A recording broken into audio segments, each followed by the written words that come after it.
অন্তরের অন্তঃস্থল থেকে জানাচ্ছি আসসালামু আলাইকুম ওয়া রাহমাতুল্লাহি ওয়া বারাকাতুহু। সর্বপ্রথম মহান মুনিবের দরবারে শুকরিয়া আদায় করি যে আল্লাহ রাব্বুল আলামিন দয়া করে, মায়া করে, করুণা করে 12 বছর বন্ধ থাকার পর এই ঐতিহাসিক কোরআনের মাহফিল আবারও শুরু করার তৌফিক দিলেন। সেই মহান মুনিবের দরবারে শুকরিয়া আদায় করে বলি আলহামদুলিল্লাহ। রব্বানা লাকাল হামদ হামদান কাসীরান তাইয়্যিবান মুবারাকান ফীহি। সেই সাথে আঞ্জুমানে খেদমতে কোরআন কর্তৃপক্ষকে এত সুন্দর, এত বিরাট মাহফিল আয়োজন করার জন্য আপনাদের সকলের পক্ষ থেকে ধন্যবাদ জানাই, মোবারকবাদ জানাই। সেই সাথে ছোট্ট করে কৃতজ্ঞতা জানাই এত বড় মঞ্চে আপনাদের প্রিয় কোরআনের পাখি শহীদ আল্লামা দেলোয়ার হোসাইন সাঈদী রাহিমাহুল্লাহ টানা 34 বছরের মাহফিলে আজকে আমাকেও এখানে আসার সুযোগ করে দিলেন। কৃতজ্ঞতা জানাই, ধন্যবাদ জানাই। আমাদের এরকম সুযোগ ছিল না। ছিল কি? ছিল না। আমাদের একসাথে 5 জন বসার সুযোগ ছিল না। আমরা একসাথে 5 জন বসলে জঙ্গি হয়ে যেতাম, সরকার উৎখাতের ষড়যন্ত্রকারী হয়ে যেতাম, সন্ত্রাসের নাশকতার চক্রান্তকারী হয়ে যেতাম। সেই জায়গা থেকে আল্লাহ রাব্বুল আলামিন দয়া করে, করুণা করে 2000 ছাত্রের জীবনের বিনিময়ে 40,000 আমাদের ভাই বোনদের রক্তের বিনিময়ে আজকে আমরা এখানে একত্রিত হতে পেরেছি। বলি আলহামদুলিল্লাহ।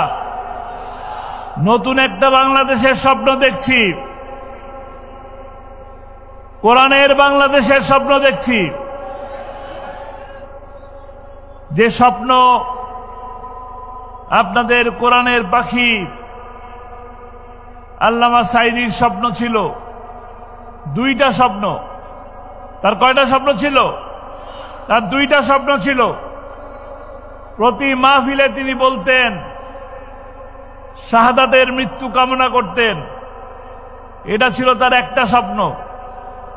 আর দ্বিতীয় স্বপ্ন ছিল কোরআনের রাজ প্রতিষ্ঠা হয়েছে, এই দৃশ্য দেখে যেন আমার মৃত্যু হয়। তাকে 13টি বছর জেলখানায় বন্দী করে রাখা হলো। অপরাধ কোরআনের দাওয়াত দেওয়া। কোরআনের দাওয়াত দেওয়ার অপরাধে তাকে 13টি বছর বন্দী করে রাখা হলো। বন্দী রেখেই ক্ষান্ত হয় নাই। 13 বছর পর তারা যখন বুঝতে পারল আর ক্ষমতায় থাকার সুযোগ নেই, পালিয়ে যেতে হবে, তখন জেলখানা থেকে হার্ট অ্যাটাকের নাটক করে হাসপাতালে নিয়ে এসে ভারতের প্রেসক্রিপশনে তাকে ইনজেকশন পুশ করে হত্যা করা হয়েছে। আমরা স্বচক্ষে দেখলাম, লাইভ দেখলাম, টেলিভিশনে দেখলাম, ফেসবুকে দেখলাম। ওনার চমৎকার হাসি, মিষ্টি মধুর হাসি, জান্নাতি হাসি, সেই হাসি দেখে সারা দুনিয়ার মানুষকে কাঁদিয়ে তিনি চলে গেলেন। সালাম দিলেন, সকলকে সালাম দিলেন।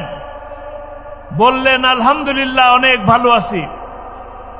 সেই মানুষটাকে হাসপাতালের বেডের মধ্যে দেখলেন, বিছানায় বসা আছে, দেখে মনে হয়নি সুস্থ আছে। সুস্থ ছিলেন, কিন্তু তাকে হত্যা করা হলো।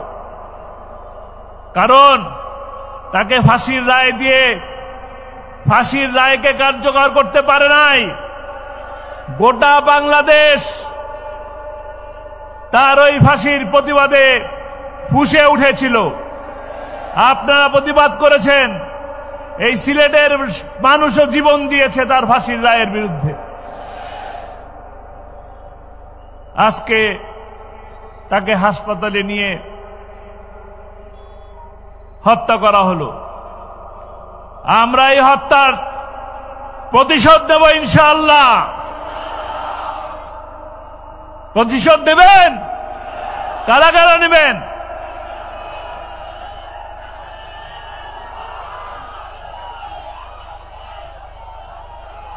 প্রতিশোধ নেওয়ার একটাই পন্থা, আল্লামা সাঈদীর শেষ স্বপ্ন ছিল কোরআনের রাজ প্রতিষ্ঠা হয়েছে, এই দৃশ্য দেখে যেন আমার মৃত্যু হয়। কোরআনের রাজ প্রতিষ্ঠা করতে আমরা পারি নাই, তিনিও কোরআনের রাজ প্রতিষ্ঠা হয়েছে এই দৃশ্য দেখে যেতে পারেন নাই। এখন এই কোরআনের রাজ প্রতিষ্ঠা করার দায়িত্ব কার? আমাদের। আমরা সকলে সেই কোরআনের রাজ প্রতিষ্ঠা করতে রাজি আছি? রাজি আছি? প্রিয় সিলেটবাসী, আপনাদের কাছে আহ্বান জানাবো, আপনারা যে কোরআনের পাখি আল্লামা সাঈদীকে ভালোবাসেন, আপনারা ভালোবাসেন, তার আত্মীয় হন না? নিশ্চয়ই আত্মীয় হন না। ভালোবাসেন কোরআনের জন্য, ভালোবাসেন আল্লাহর জন্য, ভালোবাসেন ইসলামের জন্য। কাজেই সেই ইসলামকে প্রতিষ্ঠা করার দায়িত্ব আমাদের সকলের। আমরা ইনশাআল্লাহ আজকে যে স্বস্তি পাচ্ছি, শান্তি পাচ্ছি, আগামী দিনে ওই শান্তিকে চিরস্থায়ী করার জন্য আগামী দিন আমাদের যে সূর্য উঠবে, সেই সূর্য হবে ইসলামের। আগামী দিন যে পার্লামেন্ট হবে, সেই পার্লামেন্ট হবে কোরআনের পার্লামেন্ট ইনশাআল্লাহ। কোরআনের পার্লামেন্ট গঠন করার জন্য আমাদেরকে ঐক্যবদ্ধ হয়ে একসাথে কাজ করতে হবে। এই আমরা যে হাজার হাজার মানুষ একসাথে আছি, এই লক্ষাধিক জনতা, এই কয়জন মানুষ দিয়েই কি কোরআনের শাসন প্রতিষ্ঠা করা যাবে? যাবে না। আমাদেরকে দায়িত্ব নিতে হবে, আগামীতে এক একজন 20 জনকে দাওয়াত দেব। রাজি আছি? কারা কারা রাজি আছি? ইনশাআল্লাহ। এতদিন বারবার শুধু মানুষের জীবন যায়, আন্দোলন হয়, মানুষের জীবন যায়, শান্তি আসে না, সুবিচার হয় না, শেয়ার বাজার লুট হয়, বাংলাদেশ ব্যাংক লুট হয়ে যায়, ডাকাতি হয়ে যায়, কিন্তু বিচার পাওয়া যায় না। বিচার পাওয়া যায়? বিচার পেতে পারি শুধুমাত্র কোরআনের শাসন দিয়ে।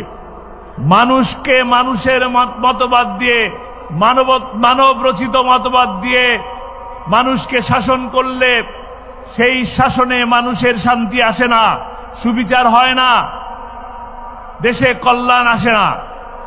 দেশে কল্যাণ প্রতিষ্ঠার জন্য, সুবিচার প্রতিষ্ঠার জন্য আমাদেরকে যিনি সৃষ্টি করেছেন, তার আইন এই জমিনে চললেই আমাদেরকে শান্তি দিতে পারে। পারে কিনা? একমাত্র কোরআনই পারে। আমরা দেখেছি, পড়েছি, জেনেছি, সেই 1450 বছর আগে যখন আরব বিশ্বে আয়ামি জাহেলিয়াতের যুগ ছিল, যখন শান্তি ছিল না, একজন কন্যা সন্তান জন্মলে তাকে যে জ্যান্ত অবস্থায় কবর দিয়ে দিত, নারীর মর্যাদা ছিল না, শ্রমিকের মর্যাদা ছিল না। সেই সময় সেই সোনালী যুগ সৃষ্টি হয়েছিল, কারণ কোরআনের শাসন প্রতিষ্ঠা হয়েছিল। আমরা সেই কোরআনই আছে, সেই আল্লাহ আছে, সেই এক আল্লাহ আছে, এবং সেই একই কোরআন আছে। আমরা সেই কোরআনের শাসন যদি বাংলাদেশে প্রতিষ্ঠা করতে পারি, তবেই আমাদের দেশের সকল বৈষম্য, সকল অশান্তি, সকল খুনের বিচার করা সম্ভব হবে।